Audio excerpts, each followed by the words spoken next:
Hi friends, welcome to my kitchen ஸ்பேஸில் ஏர் fryer series 21. இன்றைக்கி நம்ம என்ன பார்க்க போகிறோன்னா கேரட் கேக் பண்ணுறதுக்கு ஃபஸ்ட்டு ஒரு மிக்சிங் பவுலில் 3 நல்லா பெரிய எக்காக பார்த்து எடுத்து நல்லா பீட் பண்ணி வச்சுக்கோங்க.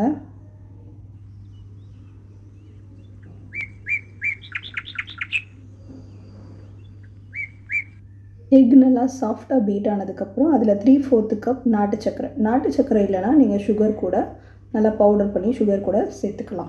அதையும் சேர்த்து நல்லா பீட் பண்ணிக்கோங்க. அதுக்கப்புறம் 1/4 cup oil, 1/2 teaspoon vanilla essence ரெண்டையுமே சேர்த்து இன்னும் மிக்ஸ் பண்ணிக்கோங்க. மிக்ஸ் பண்ணி இதை ஓரமாக வச்சுக்கோங்க. இப்போது ட்ரை இன்க்ரீடியண்ட்க்கு 1 கப் கோதுமை மாவு, 1 pinch salt, 1 teaspoon baking powder, 1/2 teaspoon baking soda எல்லாத்தையும் சேர்த்து மிக்ஸ் பண்ணிவிட்டு அந்த வெட் கிரீன் இன்க்ரீடியண்ட்டை இதில் போட்டு கட் அண்ட் ஃபோல்ட் மெத்தடில் நல்லா மிக்ஸ் பண்ணிக்கோங்க.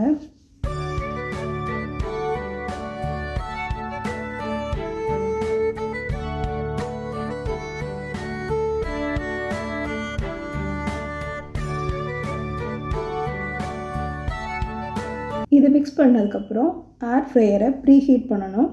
ஒரு 150 டிகிரி 5 மினிட்ஸ்க்கு ஏர் ஃப்ரையரை ப்ரீஹீட் பண்ணி வச்சுக்கோங்க. அந்த மிக்ஸ்சரில் மறுபடியும் 1 கப் நல்லா டைட்டாக இது 1 கப் இருக்கணும் கேரட். அதுக்கப்புறம் உங்களுக்கு வேணுங்கிற நட்ஸு ரெசின்ஸ் போட்டுக்கலாம்.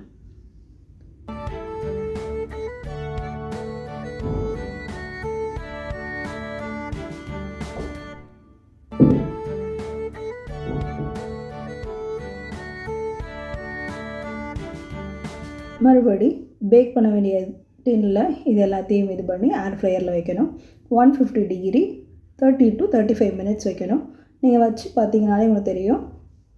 குக்கானு வந்ததுக்கப்புறம் பேக்காகி வந்ததுக்கப்புறம் நீங்கள் உள்ளே ஒரு டூத்பிக் ஆர் நைஃப் வச்சு உள்ளே குத்தி பார்க்கும்போது உள்ளே அந்த ஒட்டாமல் வந்துச்சுன்னா உங்களுக்கு அது நல்லா பேக் ஆகிருக்குன்னு அர்த்தம்.